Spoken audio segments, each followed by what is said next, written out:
हमने कहा ना, इलेक्शन हारे, हौसले नहीं हारे।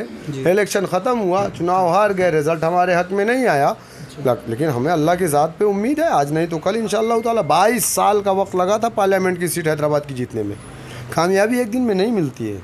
क्या गुटबाजी है, और अगर है तो आप क्यों नहीं कामयाब हो पा रहे वो चीज़ ख़त्म करने में? मुसलमानों के समझ में आया कि टेलीविज़न पे चल रहा है कि बीजेपी को समाजवादी ही हरा रही, तो मुसलमानों ने कहा कि बस अब समाजवादी को वोट डालो। तो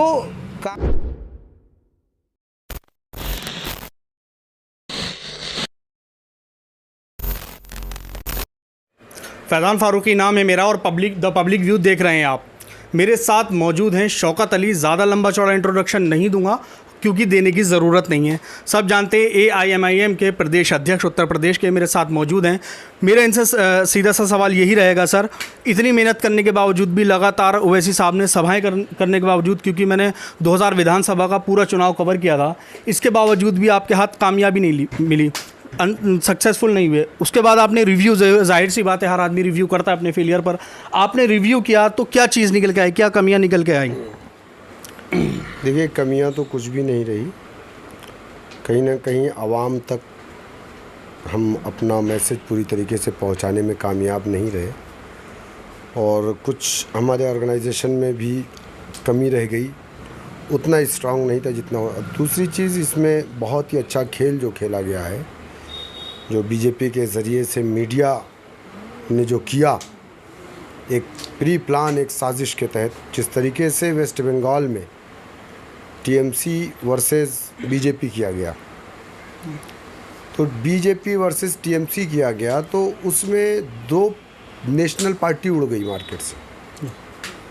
लेफ्ट जिसने 35 साल हुकूमत किया था वेस्ट बंगाल में, कांग्रेस जो देश के अंदर सबसे बड़ी पार्टी, सबसे पुरानी पार्टी, दोनों पार्टियां ज़ीरो पे आ गई। बीजेपी 4 सीट से 77 सीट पे पहुंच गई, और अपोजिशन वहाँ अपोजिशन में आ गई।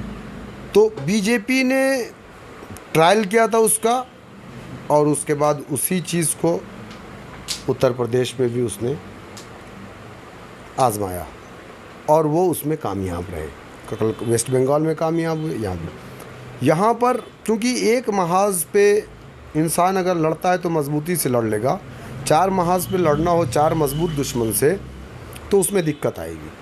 तो बीजेपी ने 3 दुश्मनों को, अपने जो सियासी दुश्मन थे, उनको मीडिया के ज़रिए से कमज़ोर दिखाया कि ये लड़ाई के बाहर। तो जो BSP का पिछड़ा, अति पिछड़ा या अदर दलित था, जाटव छोड़ करके, वो BSP का वोटर जो समाजवादी के साथ कभी नहीं जाता, या तो BSP के साथ रहेगा, या तो जब उसने देखा कि लड़ाई BSP नहीं, समाजवादी वर्सेस बीजेपी है, तो वो BSP का वोटर शिफ्ट हुआ कहाँ? बीजेपी के साथ। समझ रहे हैं? जिस तरीके से कांग्रेस और CPM का वोटर शिफ्ट हुआ बीजेपी के साथ, उसी तरीके से BSP का वोटर शिफ्ट हुआ बीजेपी के साथ। मुसलमानों के समझ में आया कि टेलीविज़न पे चल रहा है कि बीजेपी को समाजवादी ही हरा रही, तो मुसलमानों ने कहा कि बस अब समाजवादी को वोट डालो। तो कांग्रेस और BSP का उत्तर प्रदेश में ख़त्मा हो गया। हम तो अभी कोशिश कर रहे थे अपना पैर जमाने की। हम चुनाव हार गए, खैर हमें उसकी फ़िक्र नहीं है। जो कमियां इंशाअल्लाह ताला हम उसको धीरे धीरे, आदमी सीखता है अपनी कमज़ोरियों से ही, और चुनाव हारे हैं, हौसले नहीं हारे। तो वो जो बाइपोलर हुआ इलेक्शन, उससे मुसलमानों ने 90% वोट डाला समाजवादी पार्टी को, लेकिन हम जानते थे कि सरकार सत्ता में नहीं आएगी समाजवादी पार्टी। अच्छा, जब ये बात चल रही थी, जब रिज़ल्ट आए थे, शॉकिंग रिज़ल्ट जब आए थे, उसके बाद कुछ लोग आपस में बैठ के बात कर रहे थे, कि मीडिया के लोग आपस में, जिन्होंने ये सब कवरेज किया था, तो यही रहा कि AIMIM में जो थोड़ी सी गुटबाजी देखने को मिलती है, उसके कारण भी थोड़ी सी ये निराशाजनक जो थे ये रिज़ल्ट्स रहे थे। क्या गुटबाजी है, और अगर है तो आप क्यों नहीं कामयाब हो पा रहे वो चीज़ ख़त्म करने में? देखिए, गुटबाजी हर पार्टी में होती है, इख्तिलाफ हर घर में होता है। एक माँ बाप की औलाद एक ही ब्रीड के होते हैं, तब भी आपस में एक दूसरे की जहनियत नहीं मिलती है। ये तो बहुत बड़ा कबीला है, बहुत बड़ा कुंबा है, थोड़े बहुत इख्तलाफात रहते हैं, यहीं पर एक MP एक MLA दोनों समाजवादी पार्टी के एक दूसरे को देखना नहीं चाहते, तो इससे बड़ी गुटबाजी क्या है। हमारे यहाँ तो अभी ऐसा कुछ भी नहीं है रहा। बस ठीक है, कोई मामलात रहते हैं, नाराज़गी हो जाती है, तो इसका ये मतलब थोड़ी है कोई पार्टी का विरोधी है। हाँ ठीक है, लेकिन ये चीज़ बाहर नहीं जाना चाहिए। अगर हम में कोई मामला हमारे घर पर है तो हम उसको अपने टेबल पे बैठ करके सुलझाएं, उस बात को बाहर नहीं ले जाना चाहिए। हमारे मसले दूसरों के दरवाजे पे नहीं जाने चाहिए। लेकिन आपकी ही पार्टी के एक नेता ने ऑन एयर कहा था, बिल्कुल एक इंटरव्यू में कहा था, एक बड़े नेता को दूसरे संभल के कि वो पार्टी के गद्दार हैं। इससे भी तो एक ख़राब मैसेज गया ना, इस पर क्या कहना चाहेंगे आप?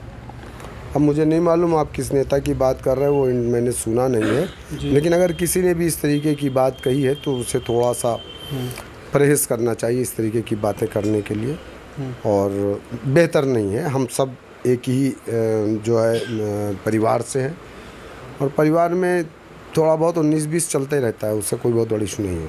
अच्छा, आपके ऊपर भी आपकी शख्सियत को लेकर भी, हालांकि राजनीति में शख्सियत पर काफ़ी चीज़ें होती रहती, तस्करी होते रहते हैं, आप पर तस्करा ये हुआ कि इस चुनाव में 2022 के विधानसभा चुनाव में शौकत साहब का बैंक बैलेंस बहुत इंक्रीज़ हुआ है। हम लोगों को 100 करोड़ रुपया मिला था। अब शौकत अली का कदम क्या होगा? हमारे कदम कहाँ रुके। हमने कहा ना, इलेक्शन हारे, हौसले नहीं हारे। इलेक्शन ख़त्म हुआ, चुनाव हार गए, रिज़ल्ट हमारे हक में नहीं आया, लेकिन हमें अल्लाह की ज़ात पे उम्मीद है, आज नहीं तो कल इंशाअल्लाह ताला। 22 साल का वक्त लगा था पार्लियामेंट की सीट हैदराबाद की जीतने में।